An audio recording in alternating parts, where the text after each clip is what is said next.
Good evening, everybody. Welcome to Rivalz Race Chat. Adam and Clinton here as we are trying to be weekly. How you doing this week, bud? I'm good. It finally dawned on me why you have that angry look on you. It's the same reason I have an angry look at trying to focus on something. So I get that That's one right. line there, and I just watched you take off your reading glasses, and then all of a sudden Angry Clint showed up. So the glare is tough to deal with. Yes. But see, with the glare, there's no wrinkled forehead. It's Happy Clint. You take them off and start to squint. Yes, over like this. Mm-hmm. Yeah, good point. Exactly. I'm wearing the glasses a lot more than I ever thought I would have to. It went downhill. Like, I used to brag about my vision, and boom. Appreciate everyone's patience last week. Spencer put it up best. I was on Jack Stance for a few days. Situation there, just with my health, I had that giant infection last week. Started at Brighton. I toughed it through Brighton. They put me in antibiotics and scheduled my surgery for this coming Thursday. And then went to Talladega on meds, came back, and by Tuesday after Talladega, my face was just massive. And I sent them pictures in the morning, and they said come in at 1 o'clock, and they did surgery that day, last Tuesday. So I had an infected wisdom tooth right here. So they took that out, and feeling better today. Got through the weekend, got through autumn colors. I couldn't barely talk till Friday, but we had a good weekend. And I appreciate everybody's messages and comments. But yeah, unexpectedly, but there's no way I could have waited till Thursday to get through it. But no. Anyways, expecting some big winners this weekend. Stewart Friesen to come on and join us. He won his 6th Super Dirt Week 200, and we'll talk to Stewart about that. Lane Zardo picked up the Autumn Colors Classic in the Super Stocks at Peterborough with us on the weekend, so we'll talk to him about that. And Matt Williamson picked up the 358 win at Super Dirt Week Saturday, and he'll come on and talk about that in the upcoming race at Brockville this weekend. We'll also recap Autumn Colors, talk about Super Dirt Week. We got a bunch of other topics on the go as I go back to it. Humberstone's Fall Classic, Frosttoberfest, we'll touch on that, plus Burger Barn videos of the week, and of course the Ush Weekend races being on TSN are some of the topics we will cover. We appreciate everybody for joining us, and anything you want to talk about, let us know. Adam, maybe we should back things up a bit. Frosttoberfest. We didn't give a lot of love to that and the Humberstone deal because we were off last week. And I also would like to talk a bit about Talladega because what an experience that was. First off, Frosttoberfest, what do you know about that other than they continue to build on the history and make great events? You know, the fun thing about Frosttoberfest is how full the pits are. Multi-day event, just like some of the other postseason events. But a huge crowd on the pit side. I only got down for the last couple of features of the night, which I found. I've been really impressed with the mini stock races at the special events because when they pull a full field of mini stocks, they put on some pretty good races and they're fun to watch. But all of these year-end deals and Humberstone, can't say enough about Humberstone, which is where I was on the Saturday of Frosttoberfest. They jammed that place. Front and back was full. They ran a good program. I mean, we were out of there. Clint, I thought we were going to be there till 2 a.m. Just based on tradition, how things run, how many classes. They did a great job running off the shows. The fans had to be entertained with that. I thought it was like 7 classes, and 2 of them sprint cars. There's no way that should run off without a hitch. Shout out to everybody who made that happen and get that done. I heard good things about Tommy Beals, who got the program running through. I heard the Ashwika push trucks and their crew were a big asset to help keep that going too.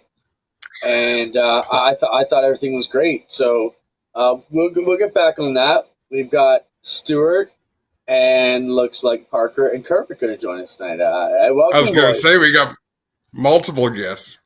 This is awesome. Gotta get your audio going, Stewart. Spencer. He's muted. Stewart, you're muted. Somehow. But we're close. We got you, Stu. Good evening, guys. Thanks for having me. Thanks, Stewart. Let's talk about Dirt. Well, introduce us to who we got with us, Stewart. Obviously, we need to know first off. We have our special guest, Kermit the Frog, has been staying in Sprakers a little bit here recently. and just felt like he wanted to say hello to all the fine folks watching your guys' show tonight. That's awesome. Stewart, let's talk about the big win. Sixth win at Super Dirt Week. Growing up as a kid, going there, looking up to guys like Brett Hearn. Can you imagine you would have come this far? And what does it mean to finally to pull this sixth one down? Just really special, growing up as we all did. A kid in the 80s and 90s going to Super Dirt Week. At the Moody Mile and watching guys like Brett and Danny and Alan Johnson, Joe Plazik, all the greats, and always just wanting to do that, just to be on that track and make laps there was always just something special when, we were able to get in a modified and be able to compete in the 200. Now having won it the sixth time, it's pretty special. Pretty wild to think about, the races at the mile and how everything's transitioned to Oswego, and that whole vibe that's kind of transitioned as well. It's the car counts this week were insane. It was kind of like 90s Moody Mile with that many cars and just a really, really tough race to qualify for. So all that being said, just really special, and it's pretty wild to think about the last 14 years from the first one till now, and going back beyond that to when I was a kid in the stands. So it's really, really wild to think about it all in one kind of one group is where we are now. Stewart, what's interesting to me is you've tied history with your sixth win, but you're hitting your prime. Like, do you feel like you've ever been better as a race car driver than you are right now? Yes and no, I guess. Definitely the team behind me right now is the strongest that I've ever been a part of, between Tommy and Jay, Chris Larson from Halmar, guiding our ship, and it's been good. So it's definitely a spot in my career where we have a lot of resources, but a lot of great people behind us right now, and that's what I mean. Like our team is really strong. We've been doing it together for 4 or 5 years, and I still feel pretty good being in my 40s. I feel like I got a couple more good ones left in me, and we'll see where it goes from here, I guess. Stewart, talk about the grueling week that is Dirt Week. And actually, let me back that up. They shifted things into the night. So as a guy who's been at Dirt Week and understood the culture of it since you were a little kid, how did that change the vibe at all, making everything run at night, nothing on the Sunday because it wasn't needed? How did that change the whole week, maybe the vibe there? I think, personally, I've been kind of lobbying for, a Saturday night race for the last few years now, since it moved to Oswego, being a shorter track, a smaller venue, and the way our cars handle now, and just the whole lay of that land. It's just such a different animal than what we had at the Syracuse Mile, where it just took so long to do everything. It took a long time to practice at Syracuse, a really long time to qualify. So everything was kind of compartmentalized into different days, and much like it was this week, but to have a good racy track at Syracuse took a whole different preparation than having a racy track at Oswego, and bringing in the surface and everything that goes along with that. It kind of lended itself more to a nighttime setting. It's easier to prep the track, keep biting it. The daytime racing at Oswego, if it was slick and it laid rubber, would get really, really kind of boring and slow. And I think Dirt Car did a good job by mixing it up and giving us a good racy track where we could run the top the whole time, the bottom, the middle. It got slick and wide, and really we were able to showcase what our cars can do at that venue. As opposed to Syracuse being a Sunday afternoon race, a very traditional 200 lap race with pit stops, and Syracuse would rubber up and then the rubber would spread. The last couple of years it would rubber a little bit, but then you could run the top, and it just kind of lended itself more to a daytime application. The races at night at Syracuse, with the lack of lighting and stuff like that, it really wasn't the right venue for it. Oswego has some great lighting and just a great nighttime atmosphere, and I think it all just kind of clicked together this year. as much as you just explained so much, Stewart, talk about the racing on Sunday. So we were at Peterborough doing Autumn Colors Classic. I had your race on in the background, so I'd look around every few minutes. You happened to lead all 200 laps, so no matter when I looked around, you were still in the lead. Talk about the differences there, like approaching lap traffic at Oswego compared to what it was like at Syracuse. Yeah, totally different. Syracuse, Oswego, raced with 3 or 4 grooves on Saturday night. So you got lap traffic. You could run the top, you could run the middle, you could float the middle, or run the bottom or float the middle, and just kind of move your car to be where those guys weren't, and use the racetrack and just race each guy as you went by. Whereas as Syracuse, it was a little bit more methodical. You really wanted to try to set up a pass coming off the corner. If not, you could kind of get to that somebody's outside going into turn 1, but it was kind of tricky. And you could more or less hide in lap traffic at Syracuse. You could just get in line and everybody kind of hold a similar pace around the bottom where, there was no just getting in line and riding, in the lap traffic on Saturday night. It was wild. Every time I caught lap traffic, either Shepard or Williamson or Phelps, Alex Yankowski was right there for a while. They were right on my ass, and I had to get going, So definitely a 200 lap race that raced way more like a short track than what Syracuse used to do. Stu, when you've been out front for 200 laps, dirt track, are you getting down that last 10 thinking, man, is this where I'm going to get bit? Because that's the dirt track curse, being the leader some of these times, and someone can just, they found it, they haven't shown it. By the time they show it, it's too hard to defend it. Any of those thoughts going in as you've led the whole night now on Saturday? Yeah, all of that. I knew starting on the pole it was going to be a tough task, but also having that track position, having clean air on restarts was something that I was going to use, in my favor.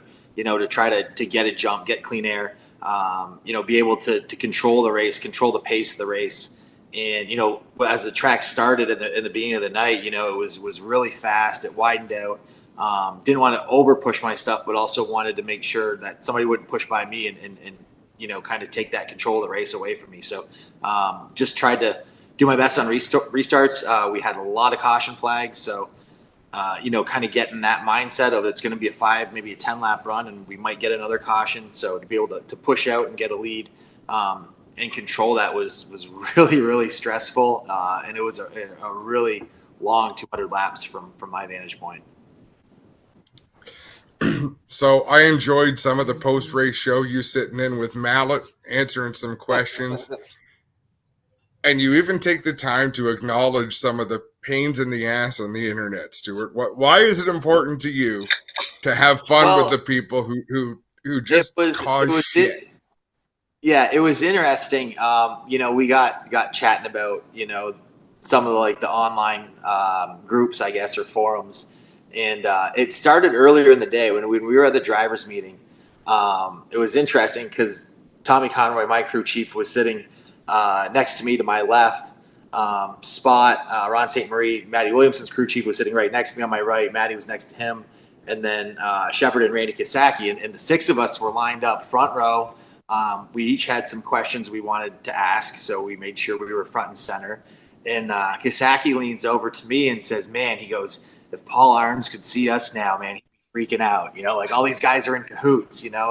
It's a big conspiracy. So it was funny you mentioned that. We kind of laugh about it, and then getting on Mallet's show there on DTD at the end of the night, and we started talking about that stuff, and it kind of just clicked again. I'm like, oh man, I'm sure this guy just had a bad day, and he just can't wait to get on those forums and start beating on the keys again. So it was just all in jest. And I've met Paul. He came to the Fonda 200 last year, and he just believed that Brett Deo was telling us where the draw hats were, where the numbers were, who can pick one and who can pick wherever. And so Deo let Paul put the hats out there, and lo and behold, I still went there and drew one, and it just really aggravated him. So just having a little bit of fun, and that's all that was. But it was cool to be able to sit with Mike and those guys and everybody watching on DTD TV there at the end of the night, and have a couple beers and just kind of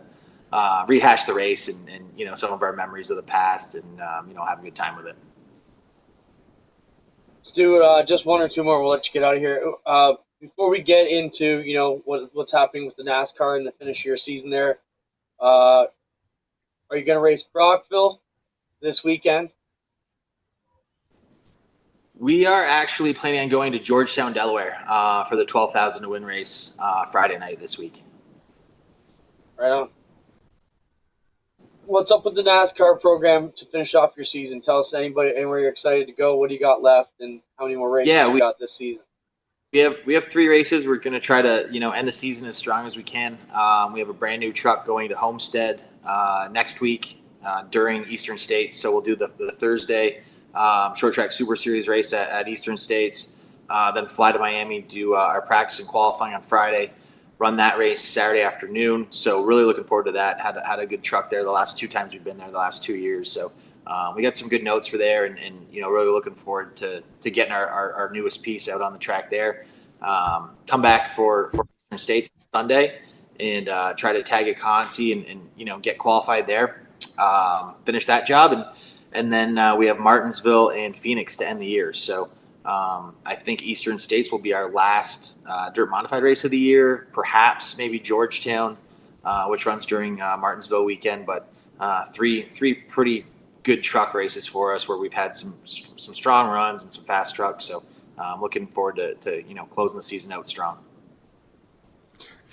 Do you have anything planned for 2025, Stewart? Is anything written in stone? Nothing's really written in stone yet. Obviously, Chris and I have had plenty of conversations about that and how the team might look next year. Going into next year, what our goals are going to be again, how we attack the truck series. That's been kind of our in our thoughts and in our plans for next year. It looks like we're going to stay with Toyota again.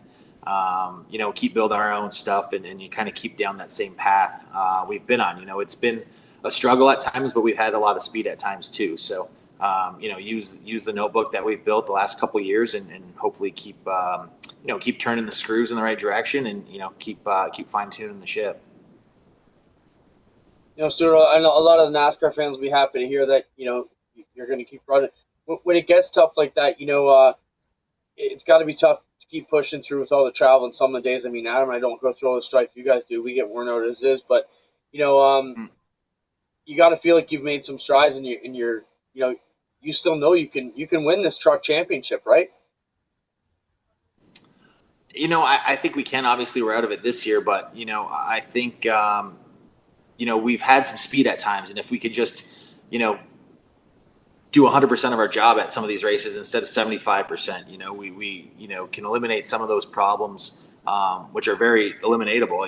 It's stuff that we can solve internally, and we'll keep working on that. I think our body program has came a long way in just the last 3-4 months. At our mile and a half, our short track program has got better. It's not great, but it's better than what it was last year. We had a pole at Nashville and some stronger runs earlier in the year. So it is frustrating at times. It's really, really hard. It's one of the top 3 traveling national series in North America. So it's pretty cool to compete at this level, but it's definitely very, very hard, and we appreciate all that and we love it. We appreciate the support. So we're going to keep digging and keep doing the best we can. Stewart, I don't even know if there's an answer to this question, but I'm going to try to ask it anyhow. I watched you at Talladega, and I think to myself, because you do everything right until the final few hundred feet of a race, and someone else's problem absolutely destroys you. And you have to just kind of walk away like, yeah, that is what it is. That couldn't happen up north. That couldn't happen in your modified that you just walk, oh yeah, shit happens. Like, how do you swallow that? How do you deal with it? It's hard. It's just, it's the nature of the beast, especially the speedway racing. It's so hard. There's so many variables that come into play. And I definitely tried to run the smartest race I could, at a speedway. I tried to run the roll the third lane. I had a lot of help from Ryan Reed pushing for a while, and we got it rolling a little bit, and then it got a little bit too aggressive. We got out of shape pretty good in 1 and 2, and I said, okay, timeout. I'm bailing out. we'll ride in the back and then make a run at the end. And we were able to. We had a really good green flag stop, with the other Toyotas and a couple of the Ford that came in with us, and we were setting up pretty good. I think we could have had a top 5, depending on what happens. In the last lap, anybody's got a shot to win, but my plan was just to stay in the bottom, not take the bait and try to jump up in the outer line and lead that draft or anything like that. I'm like, man, I've tried that game times before, and it always bites me in the ass, and we end up wrecked. So I'm going to park it here on the bottom and let all hell break loose and try to pick my way through. And it almost worked. I mean, we got about 100 yards from the finish line, and the 18 truck came sliding across my nose, and we ended up with the radiator wrapped around the front of the motor. So it was almost clean for us. We were trying to have a clean race and then keep tweaking on that truck for Daytona. But it wasn't meant to be. So that speedway racing, it's part of it. It's not a lot of fun to do, honestly. It's cool when you're up front and things are going right, but when things go wrong, it makes it pretty aggravating quick. Right on, Stu. We appreciate your time tonight. Thanks so much for joining us, man. Congrats on the milestone at Dirt Week. As us all grown up kind of the same era, and we know what it means. We were there for your first one when you literally blew the doors off the car. Awesome job, man. Thanks for taking your time today. Say hi to Jess, Parker, and Kermit for us, and hope everything goes well. Yeah, sounds good, guys. Thanks for having me on. Thanks to all the great Canadian race fans, and we'll see you guys real soon. Thanks, dude. Have a good night. No, we got some great drivers, but they're also pros. Adam, we're proud of them and everything they do out on the scene, and glad to still call them friends, and we can get them back here when we need to talk to them. So it's cool. Yeah, such a good dude. Good thoughts. We miss going to Dirt Week. I think it's really starting to pick the momentum back up like it had in the past at Syracuse, and even from the vibe, the party, the whole thing, it's starting to look like it's cooking back like it should have been back at the mile when Who we would were have there in thought? the heydays. Who would have First year ever it was thought? sloppy, right? We went that first year and it was just it was flat. It was just a little flat and wet, and I don't know, but the aura has come back. Who would have imagined that 2/3 of the dominating force in dirt modified racing would be Niagara Peninsula drivers? Remember when we all used to cheer for Pete McNell? Only when you go to Syracuse because you want him to beat the others. Now, we got the guys. The talent is from our backyard. Yeah, and I think if Matt was still racing at home at Maryville, I think you'd have a contingent of fans too that would be sick of seeing him win every week, but would go to see their guy pull at Syracuse, and that's how it was with Pete, right? Pete won 20 out of 22 nights at Maryville, so you were sick of seeing him win, but man, you wanted to see him get that win on the Saturday at Maryville. Fran, you're right, our Niagara guys can win anywhere. Robbie, if you don't know who Lane Zardo is, hang up the phone, go call a friend, come back when you have a clue. Because Lane is one of the hottest, most talented, most charismatic drivers we have on the pavement. And if you don't know who he is, you need to hang out with the G-Force crew more. Wait a second. More with us. The Zardos raced at Oshwegan. Yeah, but Robbie barely pays attention. Doesn't matter. Listen. Did it have a wing on it? No, then Robbie don't care. Yeah, it did. It did over the trunk. I don't. Come on. Let's get Lane.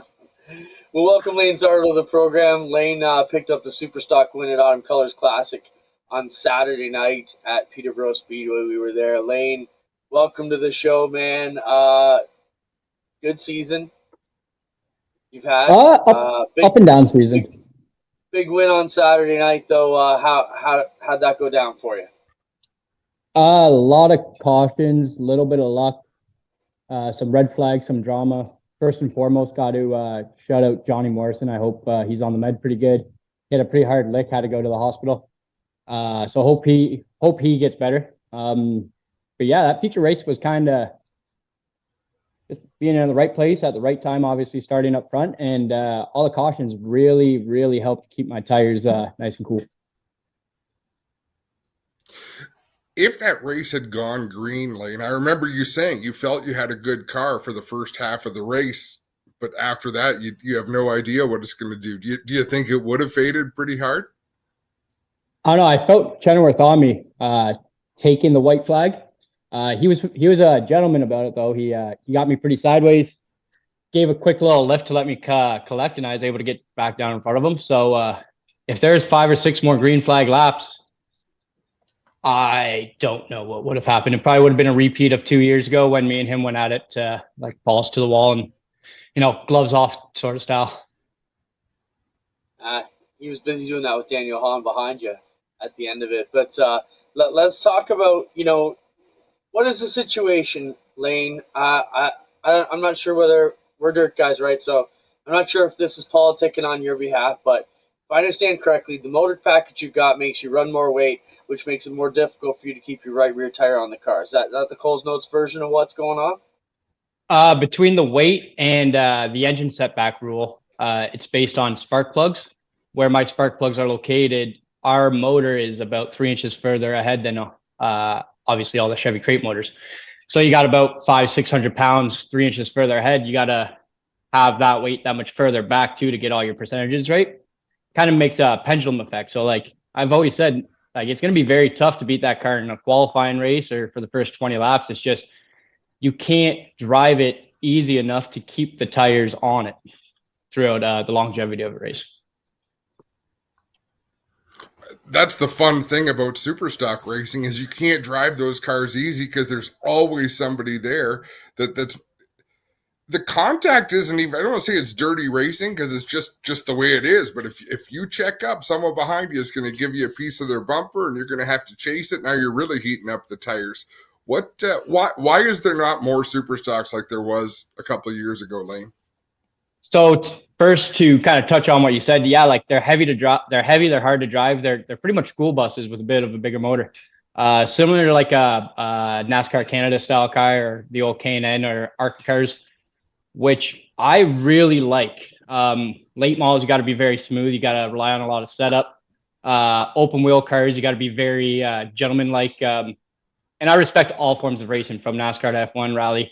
Late models, dirt sprint cars, dirt late models, but like my heart's with Fender's racing, whether it's dirt super late models or just heavier asphalt stock cars. I enjoy the aggression, and I feel like I'm live by the sword, die by the sword. Where I might be a little bit of a prick to race against. I love door slamming people, but I really don't mind it when somebody gives me a bump and run or door slams me, as long as it's just. So that I love racing that style of a race car.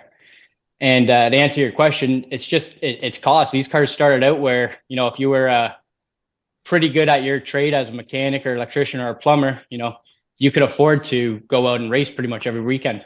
Now it seems like it's all the old limited late model guys or even pro late model guys that might have got cost out of that style of racing.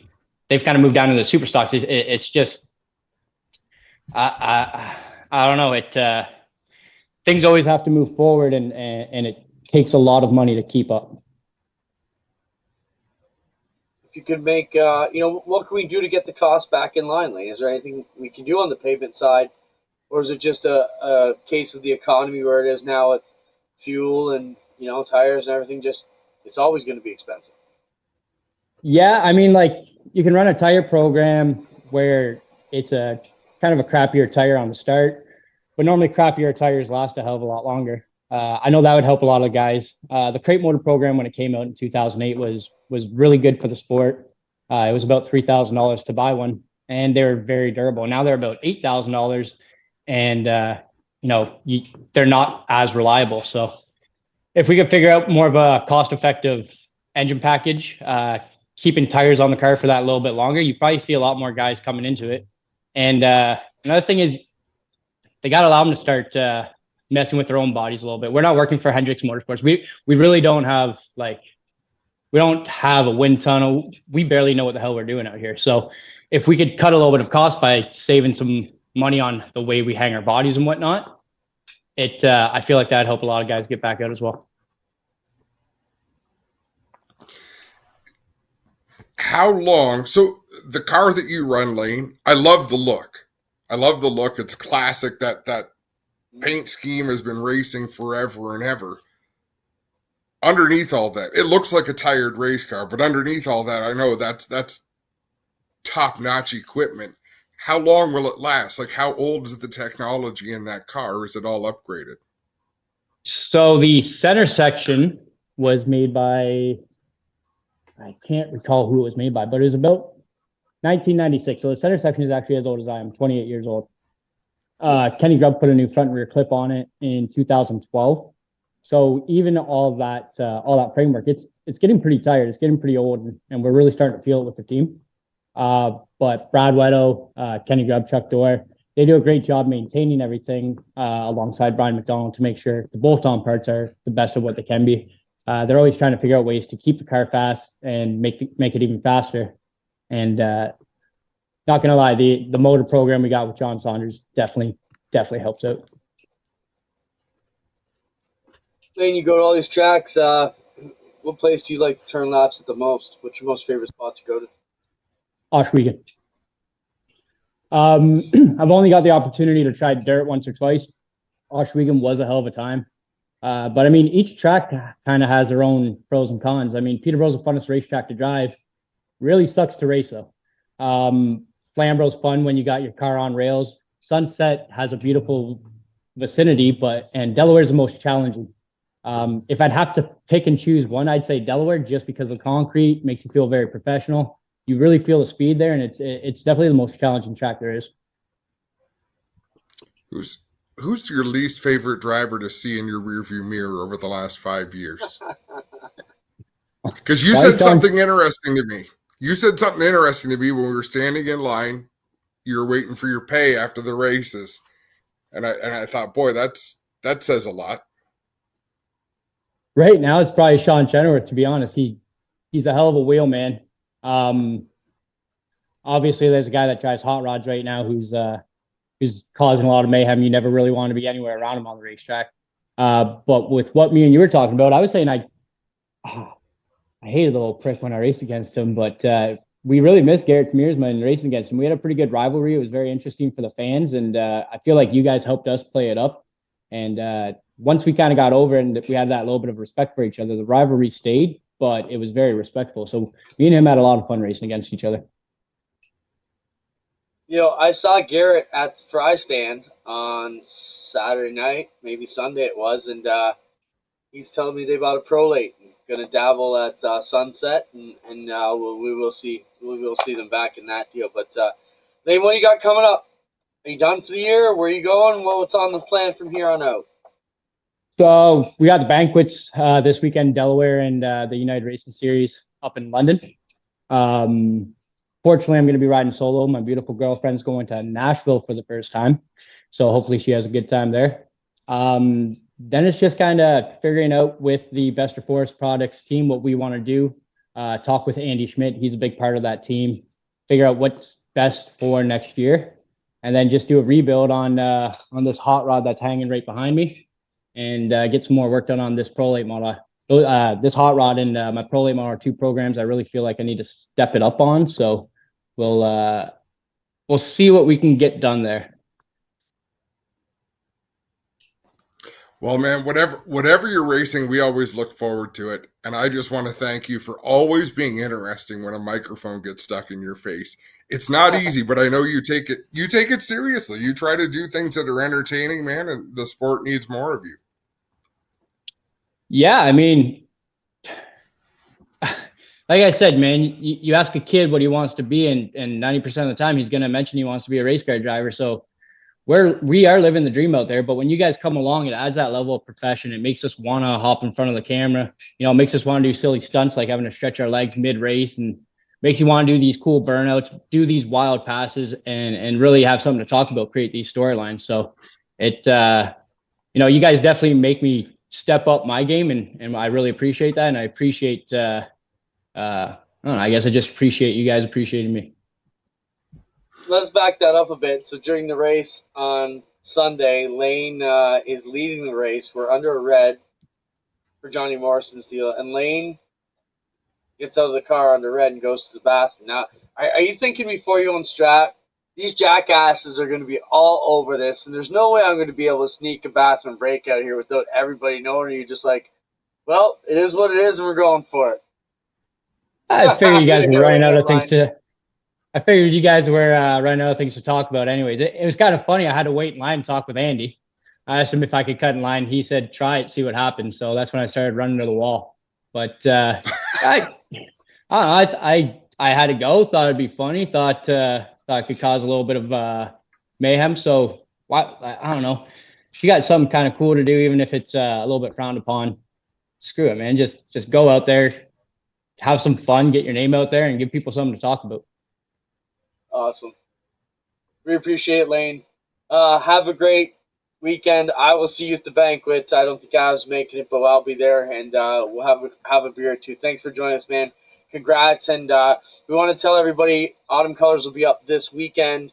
Just let me pull it up so I can find it exactly here, the times before we let you go, sir.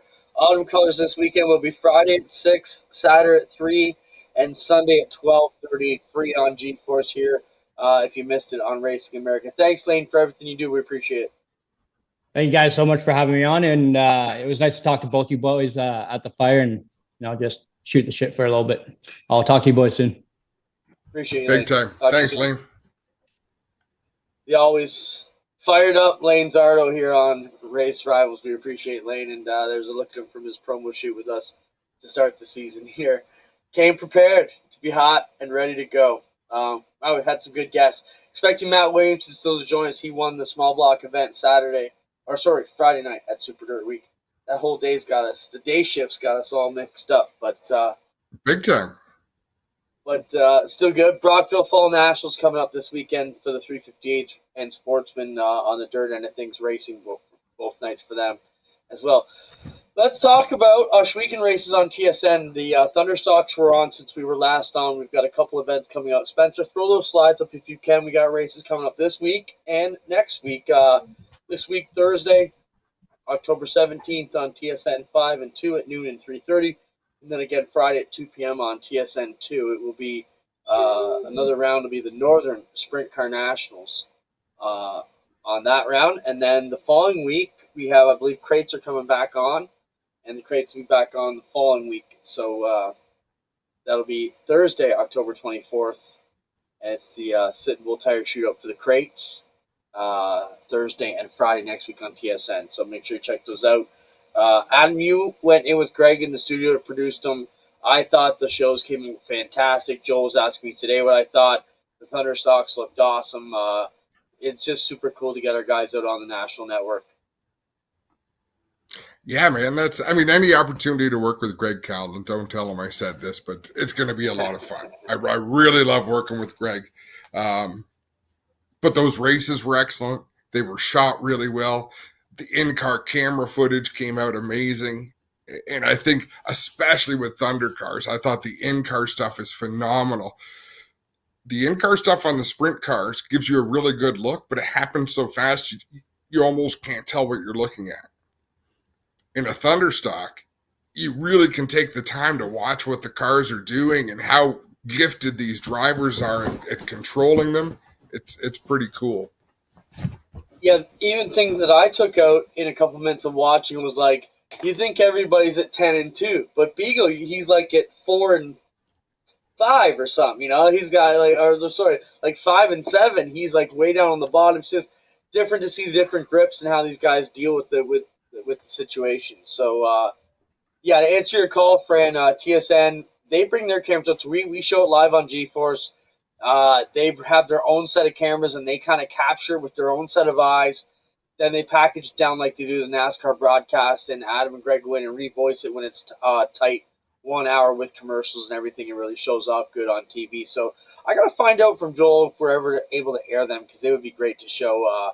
To obviously, if you're in Canada, you got to watch it on TSN. But for guys like Fran and our worldwide viewers who can't see that production, we got to figure out, can we get that out? Speaking of another guy who's got some worldwide viewers lately, Matt Williamson. And Matt is always a guy that, as we get through the Ashweekend years here, Matt, we start claiming guys who are our guys. And, it was all I could do not to get out there and say, how about it for Ashweekend's own Matt Williamson? Because you were 14 when you started hanging around us.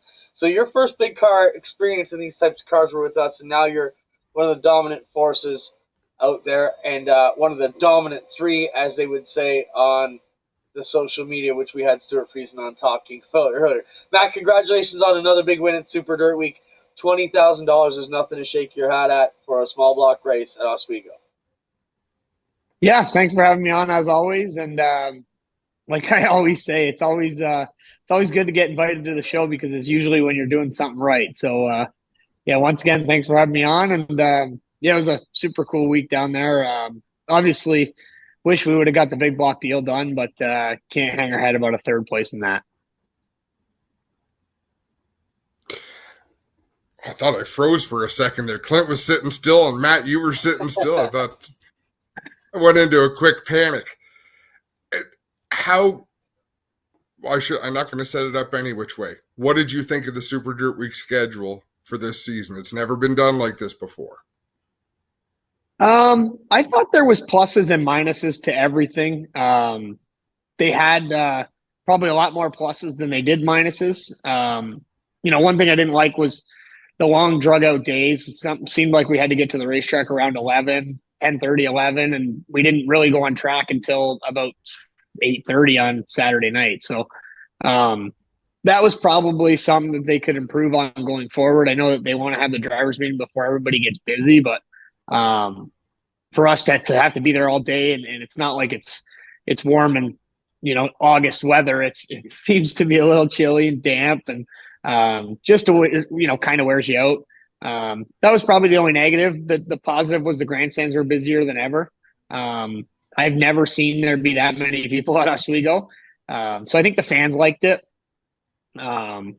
The party that usually was Saturday night turned into the party on Friday night. I don't think the party was very lively Saturday. I think everybody was worn out and wanted to go home. But yeah, it took me some getting used to because I didn't know what day of the week it was. Like we were doing heat races Friday afternoon, and then we were doing a small block feature Friday night, and I thought it was Thursday. And so that'll take some getting used to. But it was good. They certainly, they're always working to improve the event, and you can't complain about that. Matt, we talked with Stewart a bit about it. I want to look a bit forward with you if we can. You made great gains in your chase to try and run down Matt Shepard here with 3 events to going to the World Finals in a few weeks from now. I guess we can openly say Matt struggled in a Matt Shepard kind of way. He wasn't in the top 3 either night like everybody thought. It should have been you, him, and Stewie. But, so you were able to pick up some gain some ground. How do you feel going into the next 3 races at Charlotte? Do you feel good? Can you take this away from Shepard here at the finish line? Yeah, I'm super excited. I mean, we're kind of in the catbird seat here. We don't really have anything to lose. Matt's always been the guy that's won these deals, and I'm sure he's not nervous by any means. Like I said, he's won a ton of them, but we really, when we hurt that motor at Weed Sport, we dropped out of the points and kind of thought that was the end of our year for a points championship. So we've won as many races as we possibly can on the series. We run really well at Charlotte. It's a place that we look forward to going to, and we've got really good motor program for going down there. And Buzz always gives me a great car to compete down there and compete for wins. So I know in 2019 we were, I think, trailing Matt a little bit going in. I'm pretty sure, and went down there and had a lot of pressure. And this year it seems like it's the opposite. I don't feel like there's much pressure. I think we've got some momentum on our side. If we go down there and run like we have the last 8 or 9 races, I think we'll be in a good shape.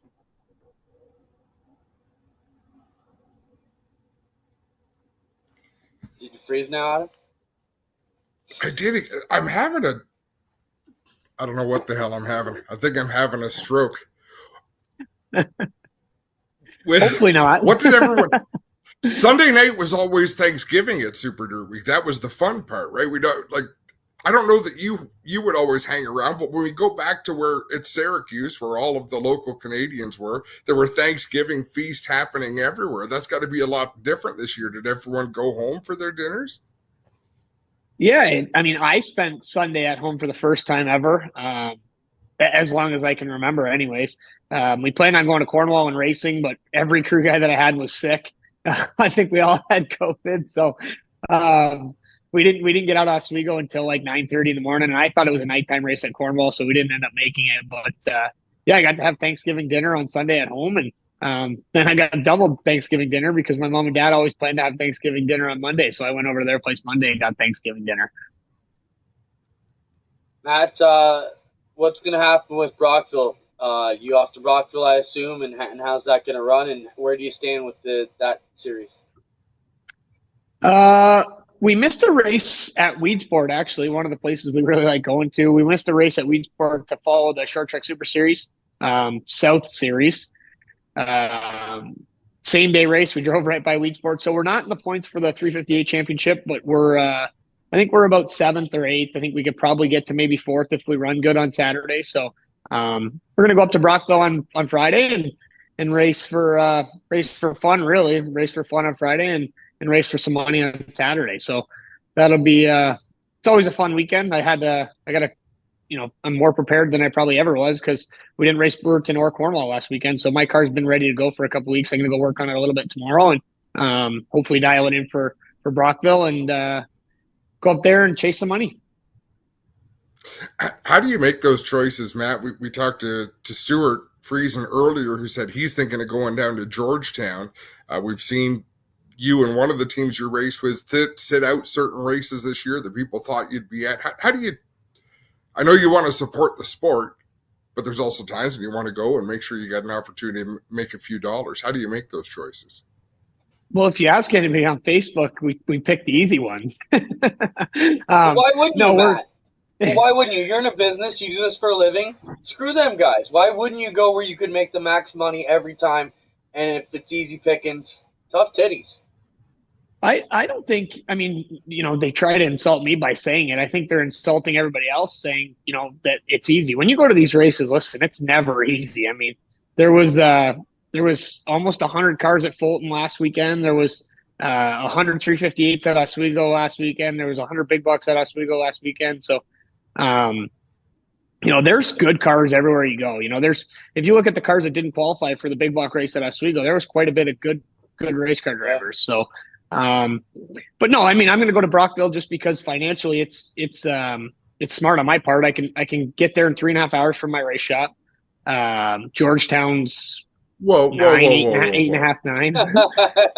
Yeah, what do you cannot get to Brockville in 3.5 hours. Yes, I've made it home from. Listen to this. I've made it to my race shop from Cornwall.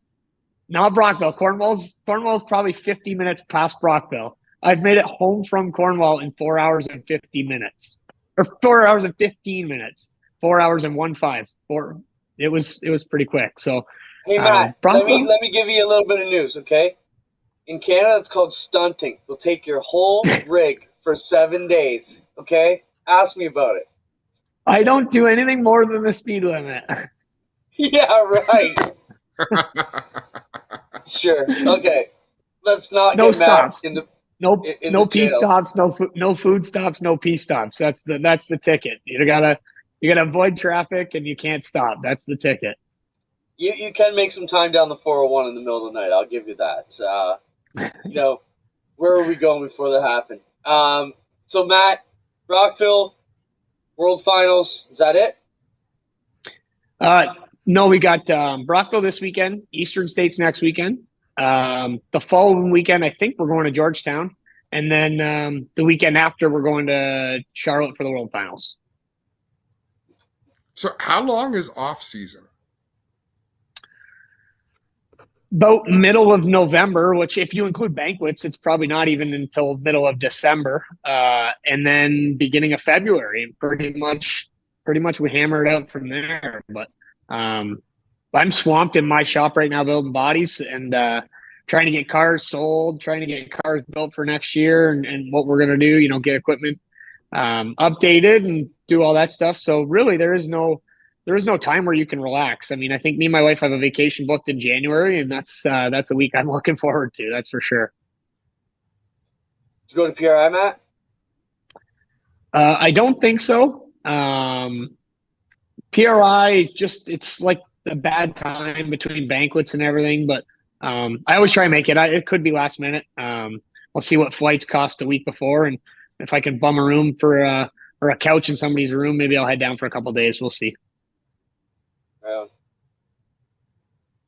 Well, whatever you wind up doing for the rest of this season, there's still lots of opportunities to make that money, Matt. We wish you all the best. Make all the money that you can, and enjoy the offseason. Where are you going away in January? Mexico. So pretty excited about that. Me and Cody McPherson, Cody's girlfriend, and my wife kind of planned it all. So we're just along for the ride, which is I'm pretty excited about it. Right on, Matt. Good luck this weekend and going in Charlotte. Thanks for your time. All right. Thanks for having me on, guys. See you later. Matt Williamson, another one of the kids we saw get his stuff together, man. It's awesome to see these guys be pros now. Super cool. Canadian fans got something to cheer going into the finals here. Oh, big time. Well, we accumulated a bunch of stuff from our Burger Barn Viz of the week. Whenever we get a week off, we get a bunch of. I have no idea how many we got. We probably got a couple minutes worth. So we got 7 minutes left in the show. How about some Burger Barn videos this week? Hey, before we get into it, guys, send a shout out to everybody at Peterborough for their help. The announcing crew we got to work with, safety crew for letting us be in the way. Who else we want to thank? Curtis Collins Construction for jumping on board, the Stewarts for jumping on board, everybody who supported the broadcasts. And once again, that'll air this weekend, Friday night, 6:30, then 3:30 Saturday, and noon on Sunday. Be all the broadcasts. Check out from ACC all the extended G-Force coverage that went to Racing America this week. Burger Barn Viz week. Let's do it. What do you got in line, Spencer? Let's have some fun. Okay, this isn't a sprint car, so we talk about the drivetrain. Look at that torque tube right between the driver's feet. This is a great representation of what sprint cars are going through. So that is the drive shaft spinning millimeters from his driving feet. Pretty wild. Gives a good look inside the sprint car cockpit. Adam, that makes it look even scarier what these drivers do when you see how close that is. Run again, Spencer. You can see the safety hoop there that they've developed in over the years to keep it in place. So when you see a driver get out, we've seen many broken ankles or whack. That torque tube breaks and starts flopping around there. Thankfully, they got the roll hoop in there now to keep it in place. But crazy how fast that thing and how much power is going through that torque tube right there between your feet when you drive a sprint car. What else we got? Go ahead, Adam. It is wild. I mean, remember back in the day when modifieds, it was actually the drive shaft between their legs because Will Cagle got injured so badly when the drive shaft came out and basically ripped the skin off the inside of his thighs. Yeah. He was wheelchair bound. Definitely. What else, Spence? We've got confirmation. Oh, watch this bike. How do you not crash? These guys are nuts at Daytona. That was huge. That was huge. You'll play it again, Spencer, when we get a chance. But watch this guy. He's got to go over 200, bounces off the wall on a motorcycle at Daytona. Have you ever seen anything like this in international racing? Mazziato gets it wrong. He hits the wall, and he hits the fellow Aprilia Hayden. Wow. Oh. Awesome. All right, keep going. Heart rate instantly at 175. Woo. Okay, watch this guy. You want to speak of heart rate? He nearly bails, but he saves it. Oh.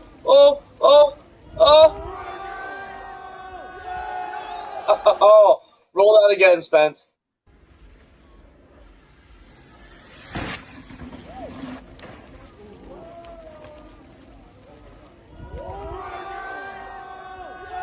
Somehow he kept the wheels underneath him because one shift to the side, and that was a bad one down the hill.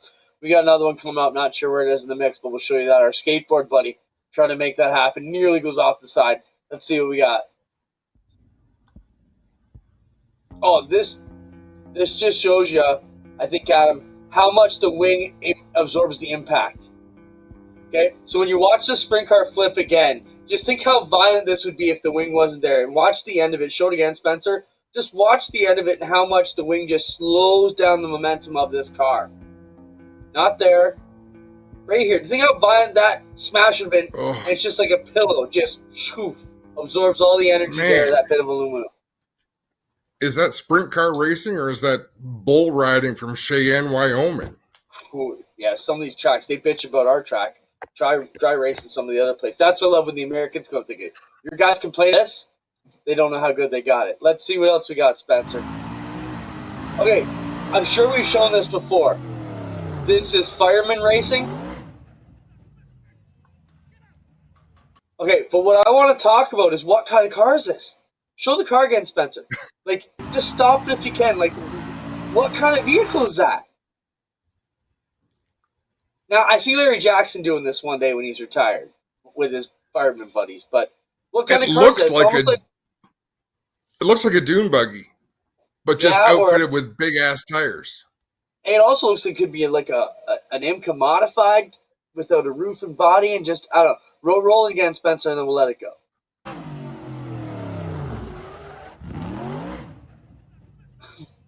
I see these all the time. That's the problem with social media. You watch one video, you get them all. All right, what else we got? Danny Pedrosa. Oh, okay. Straight into a seagull. We saw that seagull sitting on Pedrosa. He headbutts it. Instead of getting into the chest, he headbutts the seagull. Bam! The wherewithal to do that, show to get at speed. That's so awesome. Not for the birds, but I don't think so. Not today, seagull. Not today.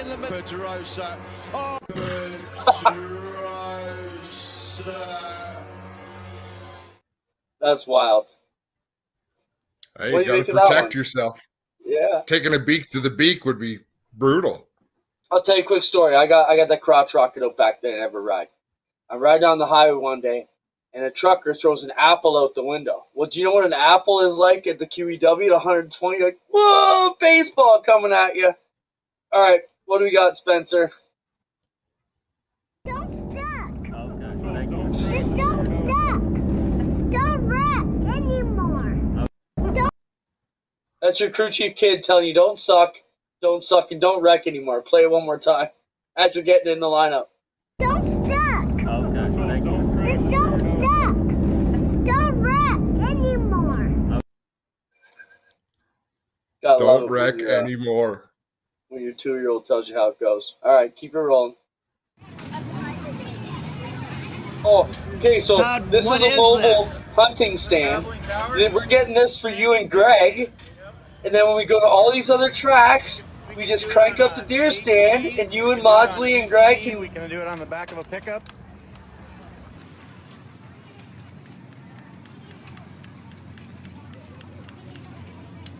Okay, so once you got it, then what happens? Then we put the legs down.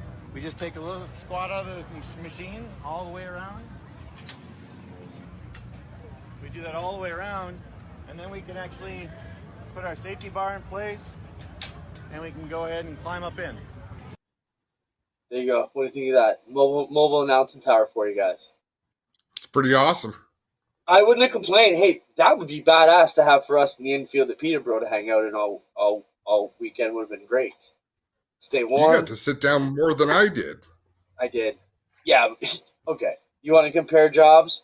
How many steps you do? I was at 18,500 steps on Sunday and about 18 minus degrees as you're sitting up in the warmth eating brownies. So, yes, I did get to sit down more than you, but it's all right.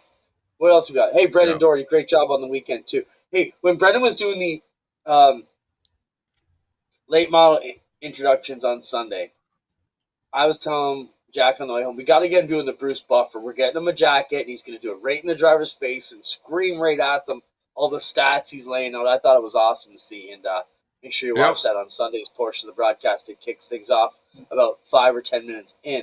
What else we got, Spencer? First Woodland race of season 11 begins, and Ginger's the one leading out. Hoshi's on her tail. Pepper's in third. Piggy Smalls overtakes Bad. Ginger's distracted by something off the track. And it's lost the lead to Hoshi, but she's looking like she's going to battle it for this corner. Is she going to retain the lead? Yes, she does. Hoshi not giving us all here. Piggy Smalls looking dangerous in third as he approaches this hill. They're all going over. Piggy Smalls too slow on that hill, so it's just Ginger and Hoshi left. It's looking like Ginger will win it. Is that the result? Yes, it is, and Ginger gets her first victory here in season 11. And manages to put enough effort season 11. Season 11 of the hog race. Pepper falling right. I mean, I don't get it, but cool. Racing it is what it is. What else we got? That's awesome. Okay, so here's our skateboard dude we've been watching for the past weeks. Watching early bails here. And look, if he bails off the side of this, it's goner.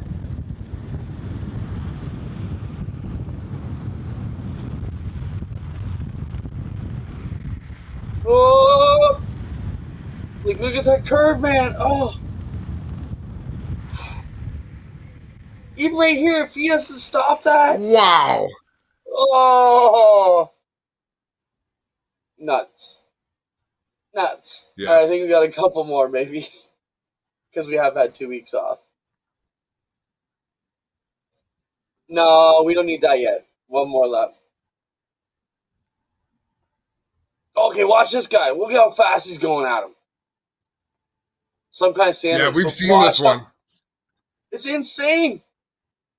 Yeah, we've seen that before. He's just passing and passing and passing and passing like they're standing still. Whew. All right. It's been a good show. Great show. Great guest. Good time. I stuttered twice. So, All right. I was having issues at my end. All good. As always, let us know who you want to see on the program. We thank everybody for joining us here today. I want to thank Stewart Friesen, Lane Zardo, Matt Williamson for joining us as always. Everybody who stopped in to see us. As we said, the full Autumn Colors Classic weekend for Peterborough will be seen at this weekend, Friday, Saturday, Sunday on the G-Force channel. If you missed it on Racing America. I think that's it, bud. We're all done. That's it. Dinner time. That's I'm going to go get some chow. Thank you, Spencer, for everything you do for us everywhere and abroad. We really appreciate it. Awesome work all season long, making us look good and keeping us sane when we're ready to kill each other. So, good deal. Everybody have See a you all good, next safe week. week.